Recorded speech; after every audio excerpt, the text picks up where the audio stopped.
اب کچھ خبریں کھیل کی میدان سے۔ بنگلہ دیش کرکٹ بورڈ نے پاکستان کے خلاف 3 T20 نیشنل میچوں کی سیریز کے شیڈول کا اعلان کر دیا۔ پاکستان کرکٹ ٹیم سیریز کھیلنے کے لیے 16 جولائی کو بنگلہ دیش جائے گی۔ سیریز کا پہلا میچ 20 جولائی کو ڈھاکہ کے شہر بنگلہ دیش کرکٹ اسٹیڈیم میں کھیلا جائے گا۔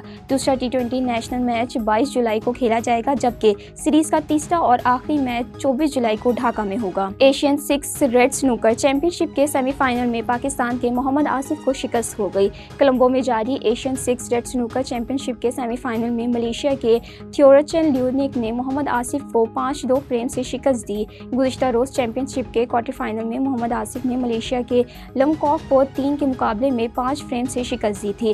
پاکستان کے محمد آصف چیمپئن شپ میں برونز میڈل جیتنے میں کامیاب رہے۔ دوسری جانب کولمبو میں جاری چیمپئن شپ میں ٹیم ایونٹ کل سے شروع ہوگا۔ ٹیم ایونٹ میں پاکستان کی 2 ٹیمیں شریک ہوں گی۔ بحرین نے پاکستان کو شکست دے کر ABC ایشین مینز والی بال نیشنل کپ جیت لیا۔ منامہ میں ہونے والے ایونٹ کے فائنل میں پاکستان اور بحرین کے درمیان پہلے سیٹ میں دلچسپ مقابلہ ہوا، جس میں پاکستان نے 23 کے مقابلے میں 25 پوائنٹ سے کامیابی حاصل کی، لیکن اس کے بعد ہوم ٹیم نے شاندار کم بیک کیا اور پاکستانی ٹیم کو دباؤ میں لے لیا۔ بحرین نے دوسرا سیٹ 16-25 کے اسکور سے جیت کر مقابلہ برابر کیا اور اس کے بعد اگلے دونوں سیٹس بھی 17-25 اور 18-25 کے اسکور سے جیت کر ٹائٹل اپنے نام کر لیا۔